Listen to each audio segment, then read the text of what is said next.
In the stillness of your mind, there exists a voice that is both your closest companion and your harshest judge. It is ever present, ever watchful, and it speaks to you constantly. This voice is not the voice of reason, nor the voice of virtue, but the voice of the inner critic. It is a voice that finds fault with your every action, every thought, and every step you take. It tells you that you are not enough, that your efforts are futile, that you will never be good enough, strong enough, or worthy enough. It convinces you that your worth is measured by your mistakes, by the things you have not yet accomplished, by the ideals you have not yet reached. It is a voice that weighs heavily on your soul, one that whispers in your ear in moments of doubt and shouts in your mind when you are most vulnerable. It is a voice that seeks to diminish you, to make you believe that you are smaller than you truly are.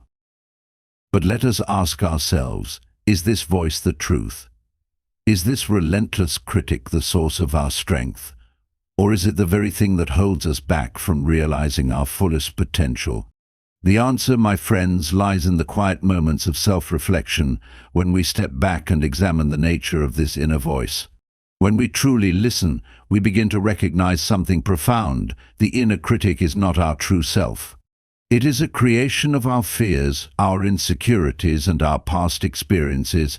It is shaped by the expectations of the world around us, by the judgments we have absorbed, and by the relentless pursuit of an unattainable ideal. The Stoic teaches us that we must not be slaves to the voices within us, especially the voice of the inner critic. We are not bound by the judgmental thoughts that pass through our minds. We are the masters of our thoughts, and it is within our power to choose what we allow to take root in our consciousness. The Stoic does not seek to suppress the inner critic through force, nor does he deny its existence. Instead, he recognizes it for what it is, a transient thought, a passing feeling, a fleeting judgment that holds no real authority over his actions. He understands that while he cannot always control the thoughts that arise, he can control how he responds to them. The first step in silencing the inner critic is recognizing its voice. It is the voice that tells you that you are not worthy, that you are incapable of greatness. It is the voice that judges you harshly, that holds you to impossible standards, and that magnifies your flaws. But as you listen to it, you begin to discern that this voice is not a reflection of who you truly are. It is the voice of fear, of insecurity, and of self-doubt. It is not the voice of wisdom or of reason. And so, when you hear it, you must ask yourself, is this voice speaking the truth? Is this voice in alignment with my values, with my purpose, and with my potential? When you begin to question the voice of the inner critic, you begin to take away its power. You no longer allow it to dictate your actions, to control your decisions, or to define your worth. The Stoic understands that true power lies in self-mastery, and that the first step towards self-mastery is recognizing that the voice of judgment is not the voice of truth. It is a voice that seeks to keep you small, to keep you in the realm of fear and doubt, but it is not a voice that should govern your life. Let us consider this. The inner critic often thrives on comparison. It compares you to others, it compares you to an idealized version of yourself, and it tells you that you fall short. It feeds on the belief that you must be perfect, that you must be constantly striving to meet impossible standards. Yet, the Stoic understands that perfection is an illusion. There is no such thing as perfect, only progress. We are not meant to be flawless, for it is through our imperfections that we grow, learn, and become stronger. The Stoic does not seek to escape the imperfections of life, but to embrace them, to accept them as part of the human experience. The inner critic may tell you that you are not enough, but the Stoic knows that you are enough, exactly as you are. You are enough in your imperfection, enough in your growth, enough in your willingness to learn from your mistakes. Furthermore, we must recognize that the inner critic often arises from a place of fear, fear of judgment, fear of failure, fear of not being accepted. It tells us that we must be perfect in order to be worthy of love, respect, and success.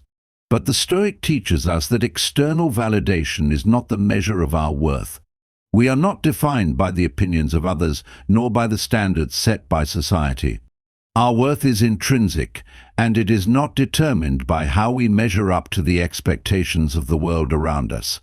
The Stoic understands that his true value lies in his character, in his ability to act with virtue, in his pursuit of wisdom and self-discipline, and in his acceptance of the things he cannot control. The inner critic may whisper that you must meet the expectations of others, but the Stoic knows that true peace comes when we release the need for external approval. As you begin to recognize the voice of the inner critic, you must also recognize the power that you have to silence it. To silence the inner critic is not to ignore it or suppress it, but to cease allowing it to define you. The Stoic understands that silence is not the absence of sound, but the presence of clarity.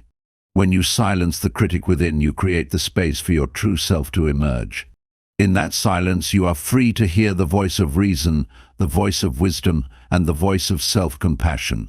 You are free to hear the voice that tells you that you are enough, that your efforts are valuable, and that your worth is not defined by your flaws or mistakes. It is in this silence that you can begin to cultivate self-awareness.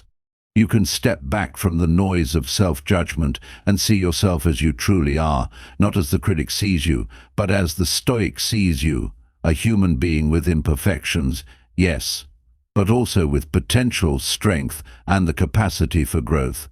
In this silence, you can begin to listen to the voice of self-compassion, the voice that speaks kindly to you, that reminds you that you are worthy of love and respect, just as you are. In conclusion, the first step in mastering self-compassion is recognizing the voice of the inner critic and understanding that it is not your truth. The critic within you may be loud and persistent, but it is not the voice of wisdom or virtue. It is the voice of fear and insecurity, and it has no power over you unless you allow it to. As the Stoic, you have the power to choose how you respond to this voice. You can choose to let it define you, or you can choose to silence it and listen to the voice of reason, self-compassion, and strength. When you recognize the inner critic for what it is, you take the first step toward freeing yourself from its grip and embracing the truth of who you are, a human being worthy of peace, love, and growth. 2. Understanding the nature of self-criticism. The voice of the inner critic is not a singular force, but a multifaceted presence that takes root in the deepest corners of our minds. It is born from the intricate web of our past experiences, the judgments we have internalized, and the standards we have come to believe we must meet. Self-criticism, at its core, is a product of the mind's desire to protect us, to shield us from perceived failure and rejection. It is a learned response, one that we have adopted over time, shaped by the messages of the world around us and the expectations we have set for ourselves. But to understand this nature is to begin the journey of liberation. We must look deeper, beyond the surface noise of harsh judgment, to uncover the true origin and purpose of self-criticism. Self-criticism is often born out of a fear of failure, a fear that we are not enough or that we will not live up to the standards we have set for ourselves. It arises in moments of vulnerability, when we fear that our imperfections will be exposed, when we fear that we will not be accepted, loved, or respected. The critic within us feeds on these fears, amplifying them and using them to control our thoughts and actions. It is a force that seeks to protect us, yes, but it does so in a way that is ultimately destructive. Instead of nurturing us, it condemns us. Instead of motivating us to grow, it paralyzes us with doubt. The critic tells us that we must be flawless in order to be worthy, that any misstep is a reflection of our inadequacy, and that our flaws are a reflection of our value as a person.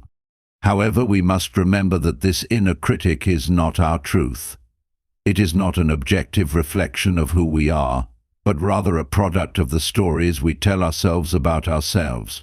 These stories are shaped by our upbringing, by society's standards, and by the judgments of others. The critic within us is the internalization of all the messages we have received about what it means to be successful, to be valuable, to be worthy. These messages are often conflicting, unrealistic, and unattainable.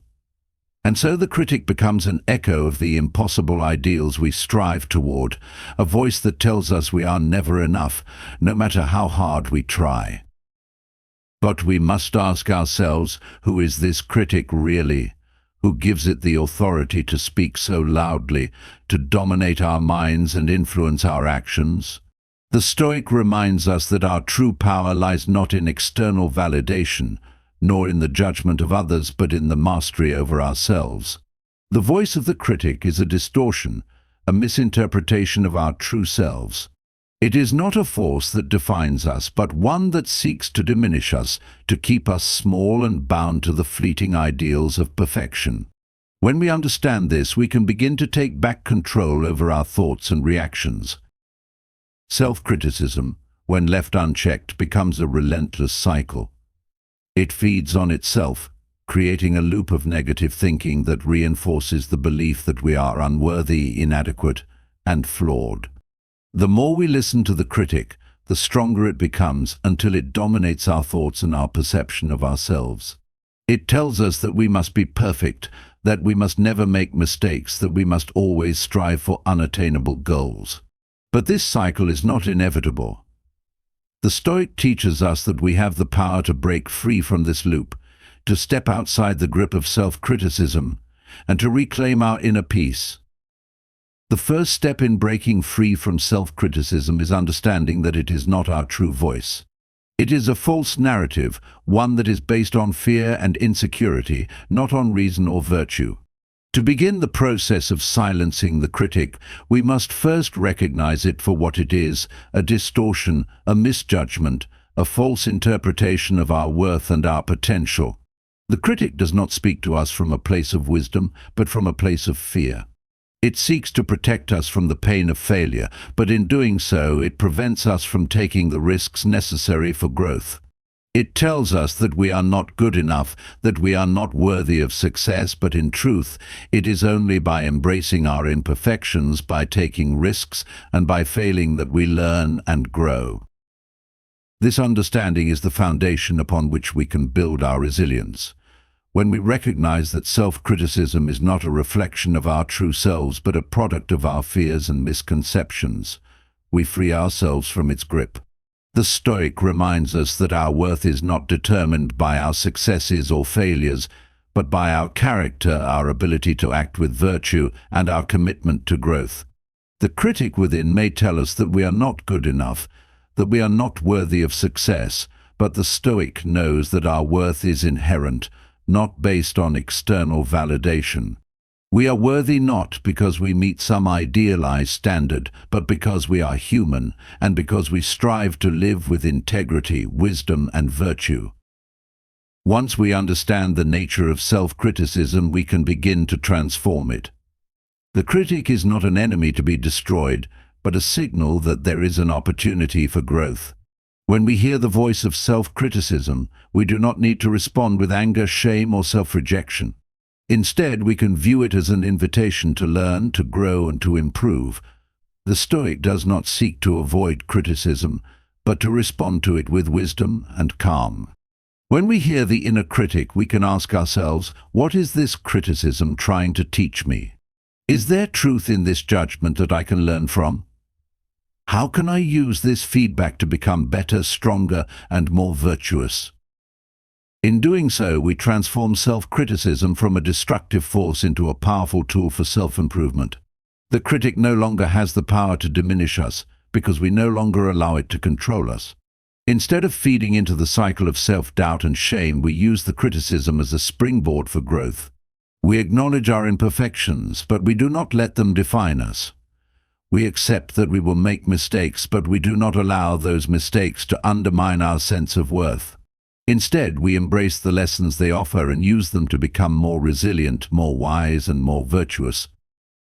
The Stoic understands that the path to greatness is not one of perfection, but one of constant growth and progress. The inner critic may always be there, lurking in the background, but it does not have to control us. We are not defined by our flaws, but by our ability to rise above them, to learn from them, and to move forward with strength and wisdom. The Stoic does not let self-criticism limit his potential, but uses it as a catalyst for his journey toward wisdom, virtue, and inner peace.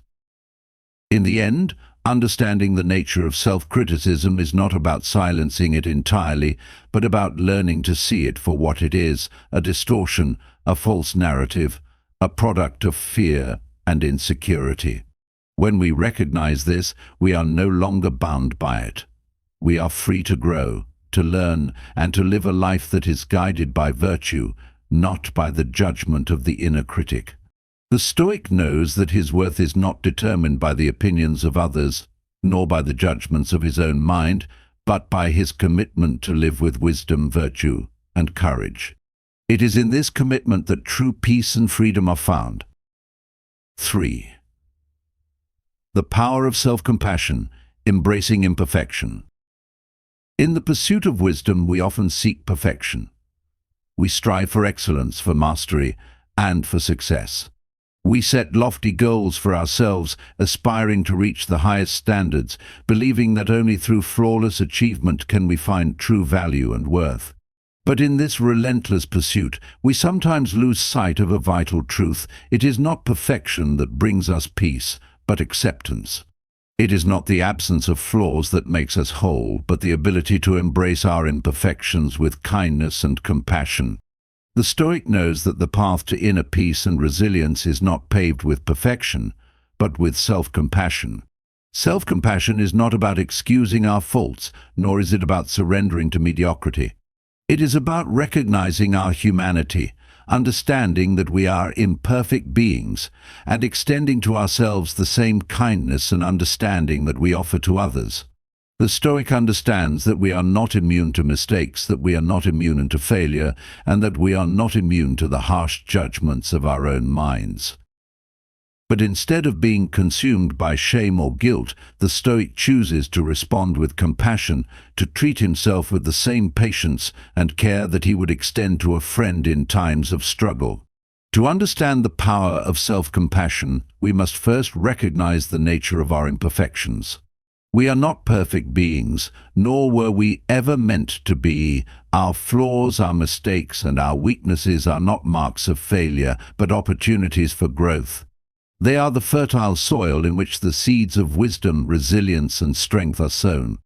The Stoic does not seek to eliminate his flaws, but to learn from them, to accept them as part of the human experience, and to rise above them with grace and humility.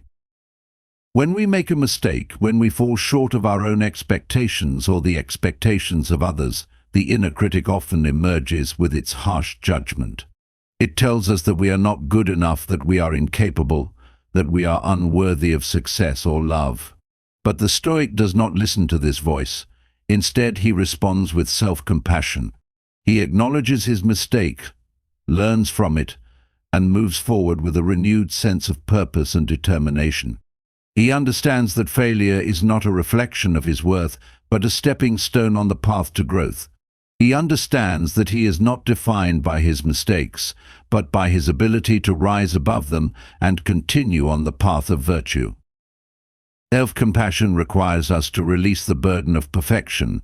We must let go of the unrealistic expectations that we place on ourselves, the belief that we must always be flawless, always be in control, always be successful. The Stoic teaches us that true peace comes when we accept ourselves as we are, with all our flaws, imperfections, and shortcomings. It is through this acceptance that we find the freedom to grow, to learn, and to become better versions of ourselves. We no longer need to chase perfection, for we understand that perfection is an illusion.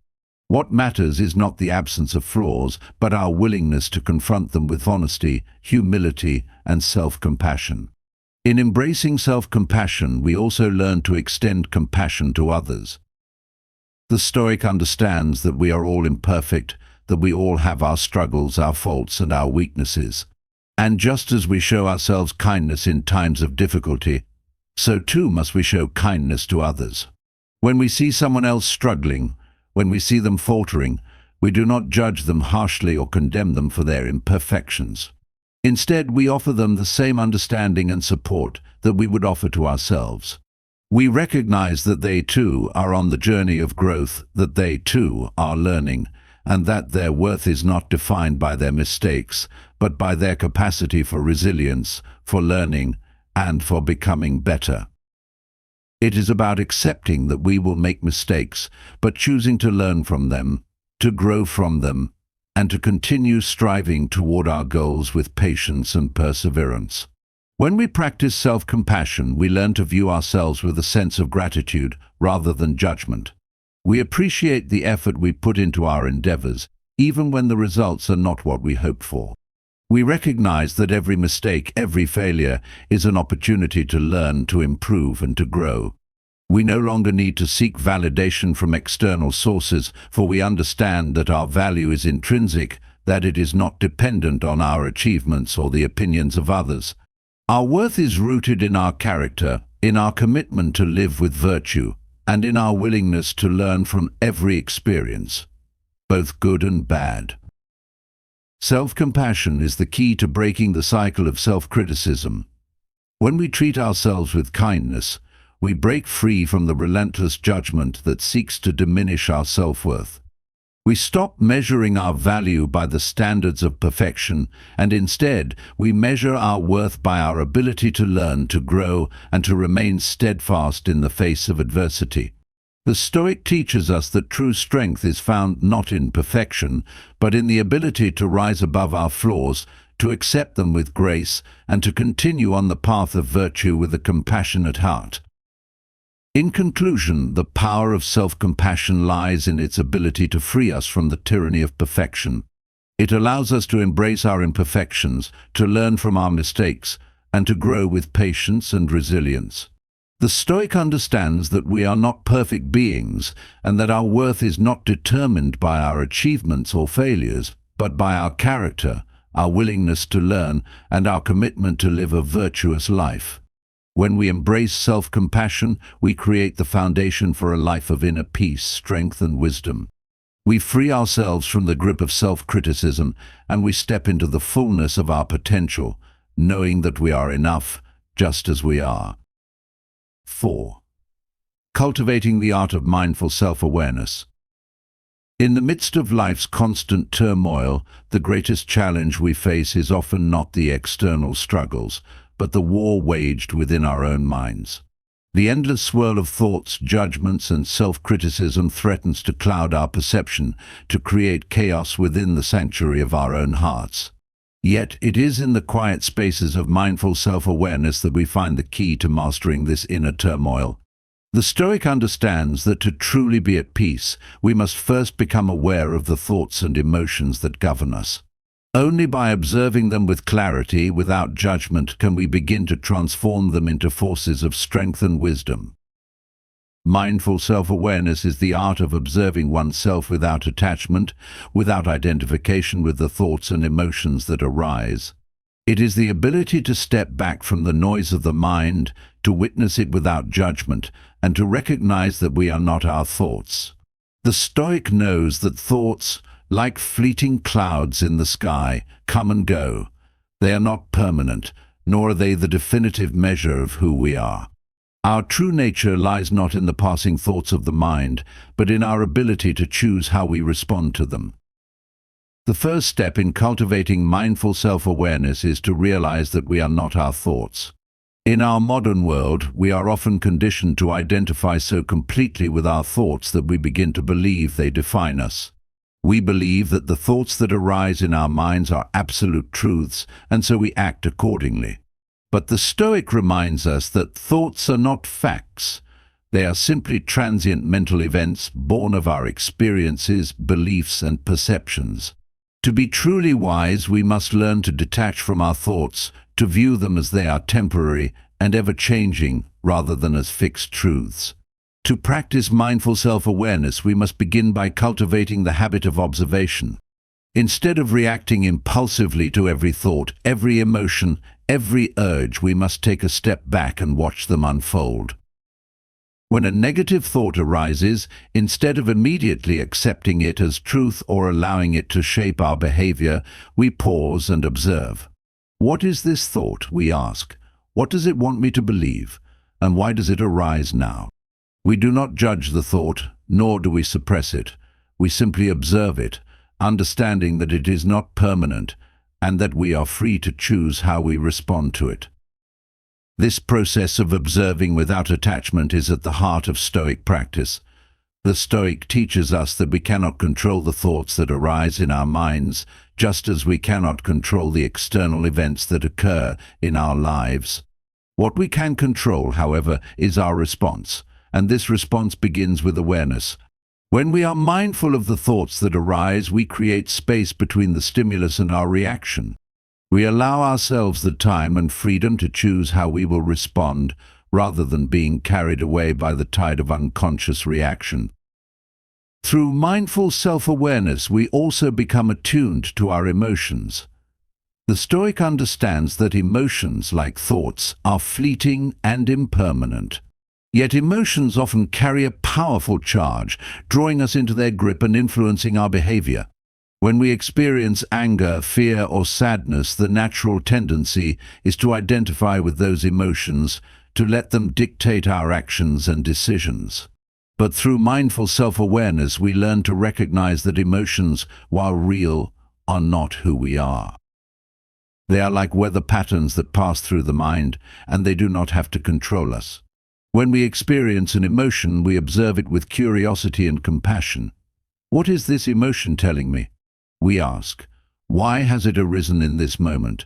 Instead of reacting to the emotion with judgment or resistance, we simply acknowledge it, allowing it to exist without trying to suppress or amplify it. By doing so, we disempower the emotion.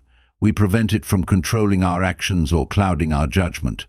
The Stoic does not seek to rid himself of emotions, but rather to develop the wisdom to respond to them in a measured and deliberate way.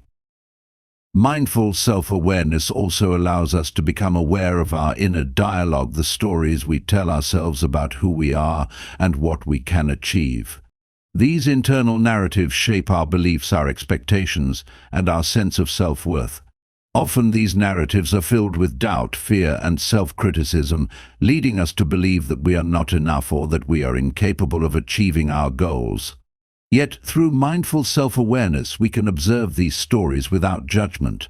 We can recognize when they are based on false beliefs or irrational fears, and we can choose to rewrite them. The Stoic does not accept the limiting stories of the mind, but instead challenges them, replacing them with narratives that reflect the truth of his potenzoms. Through the practice of mindful self-awareness, we also begin to develop a deeper understanding of our values and intentions. The Stoic recognizes that our actions must be aligned with our deepest values, that our choices must be guided by wisdom, justice, courage, and temperance. When we are not mindful of our thoughts and emotions, we often act impulsively, driven by external circumstances or the fleeting desires of the moment. But through self-awareness, we come to recognize what truly matters to us.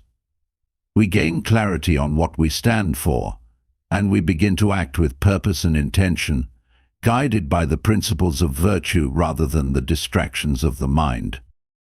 Through this practice, we free ourselves from the tyranny of our thoughts and emotions, and we reclaim our power to live with purpose, strength, and virtue. The Stoic teaches us that true peace and wisdom come not from eliminating the challenges of the mind, but from mastering our response to them, from choosing to act with virtue, regardless of the thoughts and emotions that arise within us. 5. The discipline of thought, shaping the inner landscape. To master the art of self-compassion, we must first understand the immense power that resides in the thoughts we allow to inhabit our minds. Every thought we entertain, every belief we nurture, has the potential to shape our reality.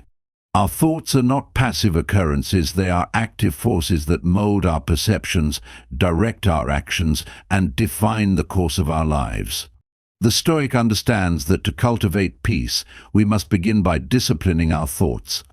We must learn to guard our minds, to shape the thoughts that arise within us, and to direct our mental energy toward those things that align with our highest purpose.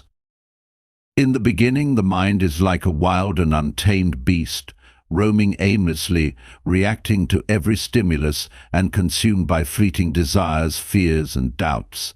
But through the discipline of thought, we can transform the mind into a tool of strength, clarity, and wisdom. The Stoic teaches that we are not slaves to our thoughts, but masters of them. By exercising control over what we allow to enter our minds, by choosing the thoughts that we give our attention to, we reclaim our power and our freedom.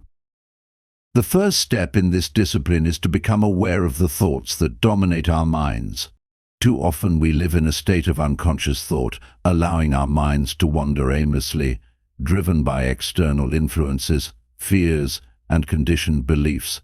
We entertain thoughts without question, without recognizing their source, and without considering their impact on our emotions and actions. But the Stoic teaches us that awareness is the key to control. We must first observe our thoughts with the same mindfulness we would apply to any other external force. When a thought arises, we must ask ourselves, is this thought helpful? Does it align with my values? Is it true? By questioning the validity of our thoughts, we begin to separate ourselves from them, recognizing that we have the power to choose whether or not to accept them. The second step in disciplining our thoughts is to cultivate discernment. Not all thoughts are created equal. Some thoughts are grounded in wisdom and truth, while others are born of fear, insecurity, or false beliefs. The Stoic does not accept every thought that arises as truth. Instead, he exercises discernment, distinguishing between those thoughts that serve his highest good and those that do not. When a negative thought arises, such as "I am not good enough" or "I will never succeed," the Stoic questions its validity. He understands that these thoughts are rooted in fear, not reality, and that they do not reflect his true potential. Instead of allowing these thoughts to take root, he replaces them with thoughts that affirm his strength and sound ability to grow and his commitment to virtue. Through this practice of discernment, the Stoic begins to shape his mind, transforming it from a source of confusion and doubt into a wellspring of clarity and confidence. Another critical aspect of disciplining the mind is the ability to focus our attention. The mind, left unchecked, tends to scatter in 1,000 directions. We become distracted by fleeting desires, by the judgments of others, and by the noise of the world. Yet the Stoic knows that true wisdom and inner peace come when we learn to direct our focus toward that which is essential. He understands that what we focus on grows. When we focus on our weaknesses, our failures, and our fears, we give them power over us. But when we focus on our strengths, our virtues, and our potential, we cultivate a mind that is aligned with our highest purpose. The Stoic cultivates the discipline of attention, choosing to focus on those thoughts, beliefs, and actions that support his pursuit of wisdom, virtue, and inner peace. The Stoic also understands the importance of challenging negative thoughts. Our minds are often plagued by irrational beliefs, limiting narratives, and distorted perceptions. These thoughts, if left unchecked, can create a cycle of negativity, self-doubt, and despair. But the Stoic refuses to accept these thoughts as truth. He understands that negative thoughts are not facts, but reflections of our internal struggles. When he faces a negative thought, he challenges it. He asks himself, is this thought based on truth? Is it grounded in reality? Is it helpful? By questioning and challenging these thoughts, the Stoic weakens their power and begins to replace them with more rational, balanced, and constructive beliefs. This process of mental discipline requires consistent effort, but it is through this effort that the Stoic develops a mind that is not easily swayed by external circumstances or internal turmoil. One of the most important aspects of disciplining the mind is the cultivation of gratitude. The Stoic knows that gratitude is a powerful antidote to negativity and self-pity. When we focus on what is wrong in our lives, when we dwell on our perceived shortcomings or past mistakes, we fall into a mindset of scarcity and dissatisfaction. But when we shift our focus to what we have, to the blessings and opportunities that are present in our lives, we cultivate a mindset of abundance and peace. The Stoic practices gratitude daily, choosing to reflect on the many things he has to be thankful for, regardless of the challenges he faces. By doing so, he strengthens his mind, elevates his spirit, and cultivates an inner peace that is not dependent on external circumstances. The discipline of thought also requires us to cultivate self-awareness and self-reflection. The Stoic takes time each day to reflect on his thoughts, his actions, and his progress. He examines his mind, asking himself, what thoughts have dominated my day? What beliefs have shaped my actions? What can I learn from this experience? Through this process of self-reflection, the Stoic gains greater insight into his mind, his motivations, and his desires. He is able to identify patterns of thought that may be hindering his growth and replace them with more constructive and empowering beliefs. This practice of self-reflection deepens the Stoic's understanding of himself and strengthens his ability to shape his mind with greater precision and intention. As we discipline our thoughts, we also learn to cultivate a sense of inner calm and detachment. The Stoic understands that he cannot control the external world, nor can he control the thoughts that arise in his mind. But what he can control is his response to these thoughts. When a difficult thought arises, the Stoic does not react impulsively or allow it to dictate his emotions. Instead, he practices detachment, recognizing that he is not defined by his thoughts and that he has the power to choose how to respond. This sense of inner calm allows the Stoic to remain focused on his purpose, regardless of the distractions or challenges that may arise in his mind. Through the discipline of thought, the Stoic creates a mental landscape that is fertile for growth, peace, and virtue. He understands that his thoughts are not random or inconsequential, but powerful forces that shape his life. By disciplining his mind, by choosing his thoughts with care and intention, he creates a mind that is aligned with his highest values, his deepest aspirations, and his commitment to live a life of wisdom, courage, and compassion. The Stoic knows that the mind is the source of all suffering and all peace. By mastering his thoughts, he masters life. In conclusion, the discipline of thought is the cornerstone of self-mastery. It requires us to observe our thoughts with mindfulness, to challenge negative beliefs, and to cultivate a focus on that which aligns with our highest good. Through this discipline, we reshape our mental landscape, creating a mind that is clear, focused, and guided by wisdom. The Stoic understands that to be truly free, we must first discipline our thoughts, for it is in the thoughts that our destiny is shaped. When we master our minds, we master our lives. 6. Embracing imperfection, the freedom found in acceptance. There is a great freedom that lies in the acceptance of imperfection. In a world that constantly demands perfection, that continually presents us with ideals of flawlessness and success, we often find ourselves struggling against the tide, fighting to meet impossible standards, and never fully finding peace. Yet the Stoic understands that the pursuit of perfection, while noble in its intention, can be a source of deep suffering if we fail to embrace the reality that we, like all things, are inherently imperfect. To master self-compassion, we must first learn to embrace the imperfections within ourselves, to accept our human nature as it is, without judgment or resentment. Perfection, in the Stoic sense, is not an ideal that can be attained through endless striving or effort. Perfection is the virtue of living in harmony with nature, of acting in accordance with wisdom and justice, of understanding that our very human limitations are what make us whole. The Stoic does not measure his worth by an unattainable standard of flawlessness, but by his ability to live virtuously, to act with purpose, and to respond with wisdom to the circumstances of his life. To embrace imperfection is to accept the reality that we are not, and will never be, perfect. It is to acknowledge that we are flawed beings, that we make mistakes, and that we will stumble and fall on our path to growth. But the Stoic does not see these imperfections as weaknesses. Rather, he sees them as opportunities for growth for learning and for becoming more aligned with his true nature. In accepting his imperfections, he frees himself from the weight of unrealistic expectations, from the crushing burden of constantly striving for something that is unattainable, and he opens himself to the possibility of true peace. When we resist imperfection, when we fight against our limitations, we create inner conflict. We become frustrated, self-critical, and consumed by the belief that we are not enough.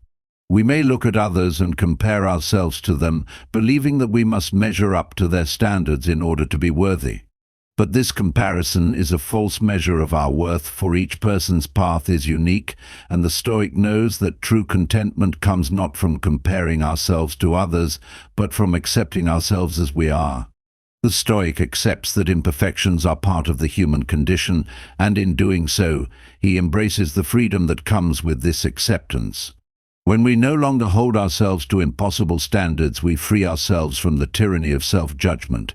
We stop measuring our worth by external achievements, by the opinions of others, or by the fleeting moments of success. Instead, we measure our worth by our inner growth, by our commitment to virtue, and by the way we respond to the challenges we face. The Stoic also understands that our imperfections are what make us uniquely human. It is our flaws, our struggles, our setbacks that create the conditions for growth. If we were perfect, there would be nothing for us to learn, no challenges to face, no opportunities to become stronger. Our imperfections are not something to be ashamed of, they are the very soil from which our wisdom and resilience grow. The Stoic sees imperfection as a source of strength, not weakness, for it is through our struggles that we develop the virtues that define our character. When we embrace our imperfections, we also learn to embrace the imperfections of others.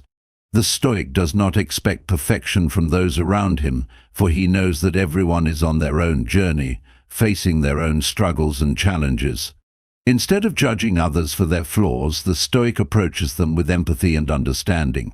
He recognizes that, like himself, they are imperfect beings, doing the best they can with the resources they have. By embracing the imperfections of others, the Stoic cultivates compassion and kindness, and he learns to respond to others with patience, grace, and forgiveness. In practicing self-compassion, the Stoic does not seek to change who he is or deny his imperfections. Instead, he seeks to understand them, to learn from them, and to use them as stepping stones on his path to wisdom. When he stumbles, he does not berate himself or fall into despair. He acknowledges his mistakes, learns from them, and moves forward with greater clarity and purpose. The Stoic understands that failure is not the end of the journey, but an integral part of it. To embrace imperfection is to accept that we will not always succeed, that we will fall short, but that these moments of imperfection are not defining, they are simply part of the human experience. In the Stoic view, perfection is not about achieving an ideal state, but about becoming the best version of oneself in the face of adversity. The Stoic knows that he cannot control the events of the world, nor can he control the flaws that are part of his nature. What he can control, however, is how he responds to these imperfections. When faced with a challenge, the Stoic does not despair, he does not give up, and he does not turn to self-criticism. Instead, he uses the challenge as an opportunity to grow, to practice virtue, and to become more aligned with the wisdom of nature. The freedom found in accepting imperfection is the freedom to be human, to be imperfect, and to still be worthy of love and compassion. It is the freedom to fall short and to rise again, to make mistakes and to learn from them, to face our limitations and to embrace them with grace. The Stoic teaches us that true peace does not come from the pursuit of perfection, but from the acceptance of imperfection, both in ourselves and in others. By embracing the imperfect nature of life, we open ourselves to a deeper, more authentic experience of living. In conclusion, embracing imperfection is a radical act of self-compassion. It is the recognition that our flaws are not flaws at all, but integral parts of our journey, our growth, and our wisdom. When we accept our imperfections, we free ourselves from the burden of unattainable standards, and we cultivate a life that is grounded in authenticity, resilience, and peace. The Stoic teaches us that perfection is not the goal, but the ability to live with virtue, wisdom, and compassion in the face of our imperfections is the true measure of success. To embrace imperfection is to embrace life itself.